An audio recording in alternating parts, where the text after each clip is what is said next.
कुछ कह रानी सास माई जब से देखा के गोइल बड़ी घर दुआर खा पी के सरवा मोटा के हेंगा भूल जाता नहीं जना मातारी तो मातारी होले उ ई ना कबो देखले के मर लइका लइकी का खात न स उ बस एतने कहले के रानी जीवन बना के खाए के तेवन बना के खा लेकिन तू नीमन से रहत हर देह जनाए के चाहे। अब देखो साझे मुर्गा खमी जा हां आई ए बेरा फुलावरा छनाता हमनी के रोज न रोज कोनो एगो न एगो पकवान तो बनबे करता भले दूसरा कोई घर आदमी खात हो नून पा। अब तार माइए रहली त रोज छान के थोड़े खाए के मिलत रहल। अब देखियो अब लाजे लहाजे ना कहत रह नहीं जा आ उहो के सोचत रह नहीं कि का चिकन चिकन चीज खियाई बना के छाना छाना कोनी है ना क्या सांझ के लिए बकरा के पीस हमारा बड़ा मन करता बकरा खाए। हां तो का करे के बा 1 किलो लेके आवल जी दुई जना बानी जा आधा किलो खींच के सोच के ना बना के दुकान पे जाके मसाला ले ठीक है। हां ले आइब हम पनीर ले ले तक सुबेरवा बना देब। ना ठीके कलू ह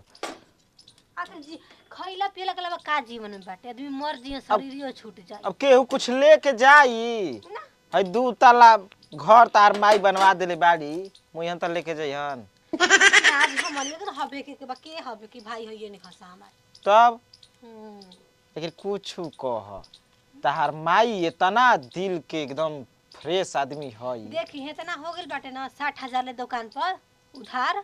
हमर माई आई त एको बार ना कहि कि बच्चे तू काहे कइलू बाकी वो तना काजू किशमिश तू खा तड़ी मोटात नहीं खी बुझा तोरो खइका हमरे नहीं खी लेकिन दहिया में ताकत होता हमारा।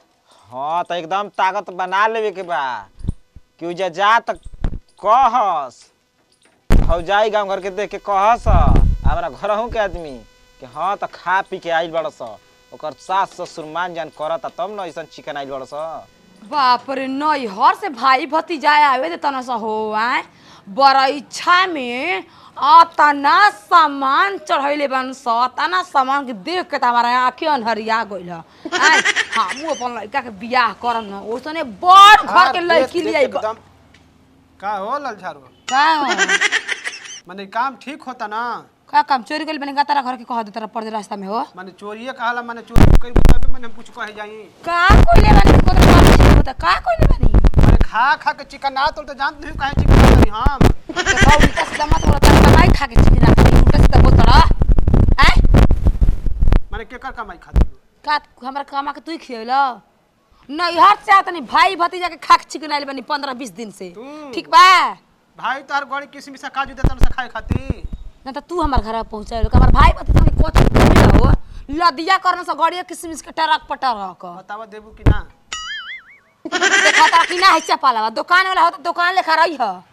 ठीक बा उल्टा सीधा हमर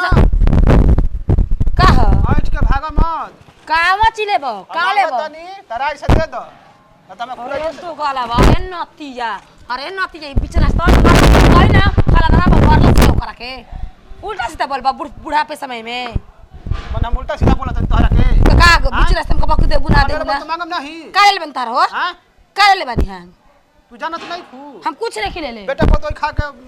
फुलत रहत ना सा हमार बेटा पतो है बेहले नहीं कि हमार बेटी बिया दामाद बा तुम बेटी दामाद खा के फैल रहत ना सा जानत नहीं काहे खा के फैल रहत ना सा हमारे बेटी दामाद का तोर घर में डाका डाले बन सका उल्टा सीधा बोलता रहा देखा ढेर मत बोलो ना तो बीच बाजारिया में ना कोई हम ध लेम ठीक ल ओय हो नतिया रे दो गलावा रे मुझौसा तू घर अपना घर में के मेहरा नुन करे नतिया के बेटा का खइल बस तोरा घर का खइल बस रे 10-15 हजार का सामान ले गुल बना सा दुकान पर ले के करा हमारा बोल देना झूठ माने बोल देना झूठ झूठ बोले खातिर तोहरा के लिए हम आवत तोहरे घर जाते रहनी हां लेकिन बेटा गुल रास्ते में हमार बेटी दामाद तोरा दुकान पर उधार 10-15 हजार के हां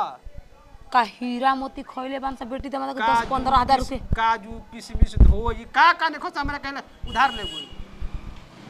तोहरा कहले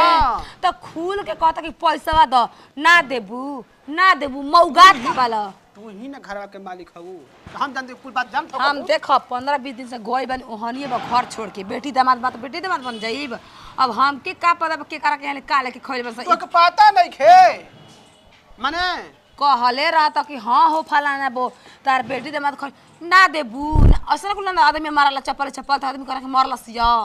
आय कुल बात तू जाना तलू हमरा भी बतैले बा ना सब बेटा के पूछ बानी माने यही तो पे बतौले खाता ना सा हम कहनी कि बुचियो कुछ मन करी मसाला वसाला घड़ी तो उनकर दुकान पर ले ले हम आए पे दे हमके का पता 15-20 हजार के खाजी हो सा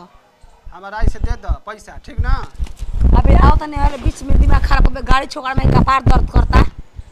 जा तनी पूछा तनी तब ना के तू कहले हम टाप दे देई पेड़ पे फरल पैसा नहीं खे ना त हम और 4 दिन तक हम 4 दिन के बाद फिर हम तोहरा घरे नतिया बड़ा दोगला हो बसिया ये हमर दोगला पर उधार ना ले 15,000 के हमार बेटी दामाद बेटी के दुश्मन रे बाबू हमार संभारे एलबे गुजारे एलबे पूछत ना बा चिकन ना जी पहले खा खा खा खींच तो दादी मुख देख हंसा सुतार कहीं ना मिल जा समझ ना वो खा के चिकन ला के कितना नीमन लगा तीन तो आई तो कौवा ना रही देख अब मेहनिया मत हमके का है अच्छा देखो रानी अगर इहे सुखवा हमारा अपना गाँव में मिली तो एजा प्याज छिलती तार नैहरवा में आय ये तो बात सही है कहा था मारे हमारा गोल भी छोड़ के कितना नीमन लगा अब काहे ना निमन लागी काहे ना निमन लागी अरे कहाँ खाए के छूट मिला था जी कहीं अबे फोन कर ले रहनी खस्सी खातिर ठीक कोई नहीं हो ये जानते नहीं जब खाती इतना कि मन कपकपाई रहता जब बाप रे बाप एकदम गरम मसाला बढ़िया से पीस के मिक्सर मशीन में तनी चटकार बने है रानी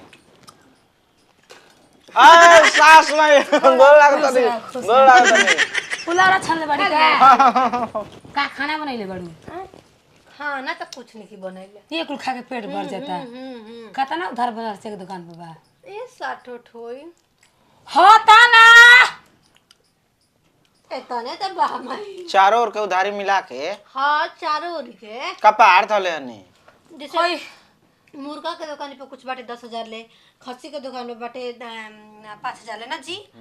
अंडा वाला के दुकान पे बाटे मोमोज वाला के दुकान 3,000 अंडा वाला के 3,000 कहे के त नाही मान तनी हमर बेटा पतो नहीं के बेटी दामाद के घर मनते खा के गोनी न घर 20 दिन में तो 20 दिन में कॉमन भोजन है हावला में समवाइलो है दुनिया मिल के कि हाथन तो हमरा के फूके खाते बड़ सारे सबती जाए कदी खाती हो हैं पाहुन नानी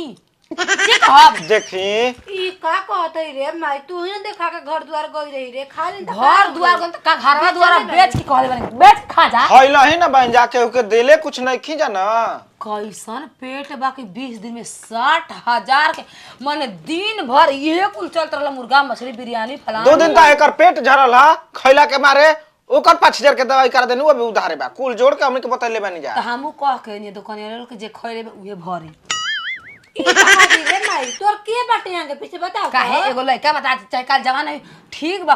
उतना भर कोनी खा लियो जन घटी भर सब तेला कहते अपन नाम जी तो ओसे करे हम कहे ना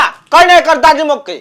कि ना हो जी गोनी रे ना यार इज्जत भाव ना होला इज्जत भाव है का इज्जत भाव है दिन भर चूल्हे चौका जरता था फुलावरा होता मोची होता फलाना ढकर बेटी दामाद के कह जाला जी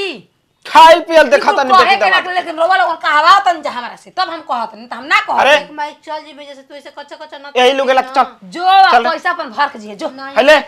हेले रे राती में पेट के जान सुतत रही कुल कस बाप रे साड़ियों को दुकान पे उधार हुई हां उहे तो मैं मिला के कहनी है हर चीज ओय हो दादा हम बजरंगिया ले कह दे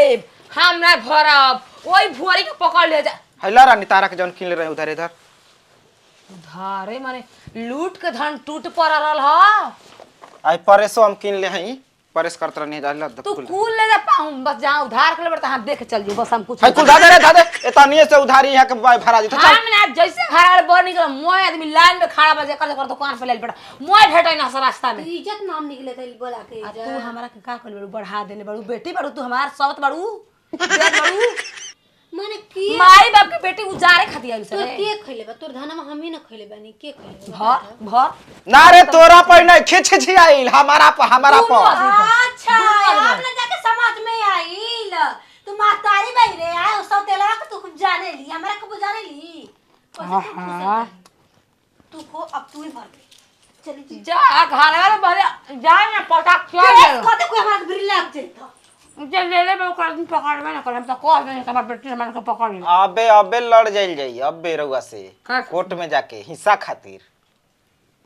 बाप रे हाँ। बाप न खेले में बिगाड़ हो खा ले हनी जा त मार बुझाता कि टोपरा लूट दे हनी जा। काची खेले बड़ा हो 60,000 रुपया उधार न कहला अबे ओकरा से केस करवाओ तनी आ देख अबे एमे चीरा बाटी लाग जाता तुरंत दे आ तब कर्जा भर। आज के बाद हमारा दुआरे पर है जन आज के बाद हमारा दुआरे पर दामाद हो तो का दोगलाऊ हो या नती मत ही हम दुआरे आ ये केस करे के परी कोर्ट में रे। जो कस का दोगला दामाद बेटी बन सब जार के धदन सब 15-20 दिन में नते दोगला मतलब कि हम ताला मार के चल गए रहती हैं डरे बड़ जा